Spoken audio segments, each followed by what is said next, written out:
नमो नमः। आप सभी का हार्दिक अभिनंदन। आइए श्री विष्णु पुराण के द्वितीय अंश के तीसरे अध्याय का पाठन आरंभ करते हैं। भारत आदि 9 खंडों का विभाग। श्री पराशर जी बोले, हे मैत्रेयी, जो समुद्र के उत्तर तथा हिमालय के दक्षिण में स्थित है वह देश भारतवर्ष कहलाता है।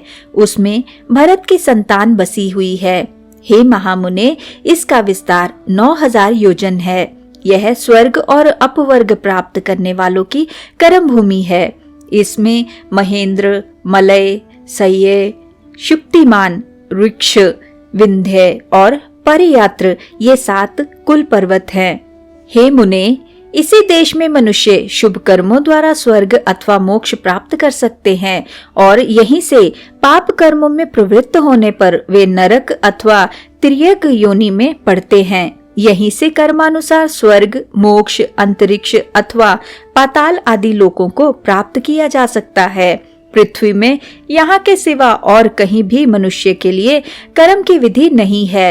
इस भारतवर्ष के 9 भाग हैं। उनके नाम ये हैं: इंद्रद्वीप, कसेरु, ताम्रपर्ण, गभस्तिमान, नागद्वीप, सौम्य, गंधर्व और वारुण तथा यह समुद्र से घिरा हुआ द्वीप उनमें 9वां है। यह द्वीप उत्तर से दक्षिण तक सहस्त्र योजन है। इसके पूर्वीय भाग में किरात लोग और पश्चिमीय में यवन बसे हुए हैं तथा यज्ञ, युद्ध और व्यापार आदि अपने अपने कर्मों की व्यवस्था के अनुसार आचरण करते हुए ब्राह्मण, क्षत्रिय, वैश्य और शूद्रगण वर्ण विभागानुसार मध्य में रहते हैं।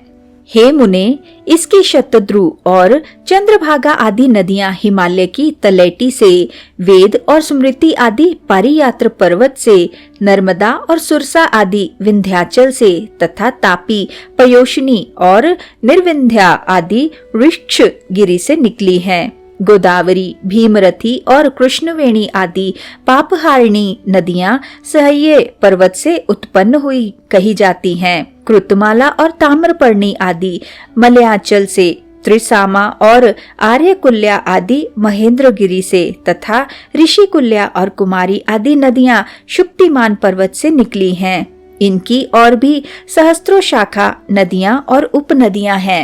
इन नदियों के तट पर कुरु, पांचाल और मध्य देश आदि के रहने वाले पूर्व देश और कामरूप के निवासी पुंड्र, कलिंग, मगध और दक्षिणात्य लोग, उपरांत देशवासी सौराष्ट्रगण तथा शूर, अभीर और अबुर्दगण, कारुष, मालव और परियात्र निवासी सौवीर, सैंधव, हूण, साल्व और कौशल देशवासी तथा माद्र, आराम, अम्बष्ट और पारसी गण रहते हैं। हे महाभाग, वे लोग सदा आपस में मिलकर रहते हैं और इन्हीं का जलपान करते हैं।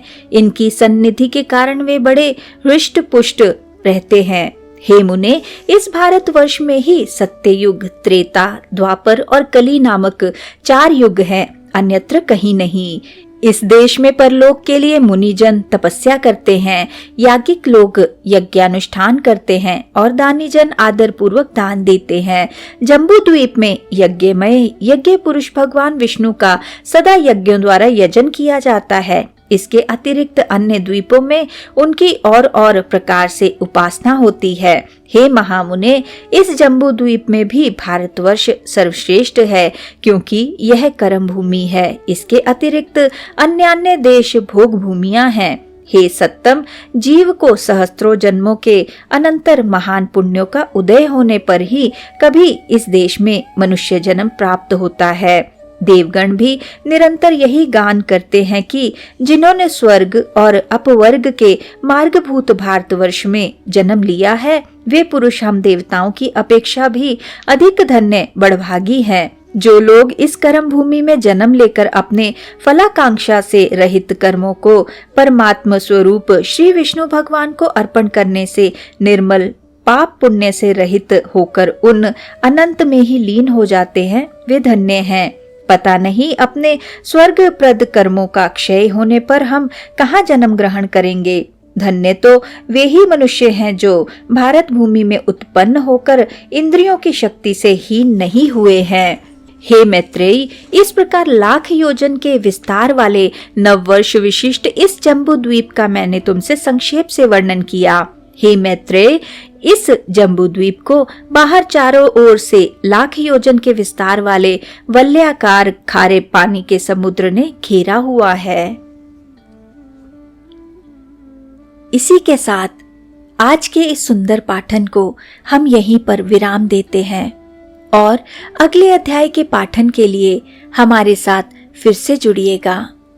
आइए विष्णु जी के इस सुंदर मंत्र से आज के पाठन का समापन करते हैं। ओम नमो भगवते वासुदेवाय। ओम नमो भगवते वासुदेवाय।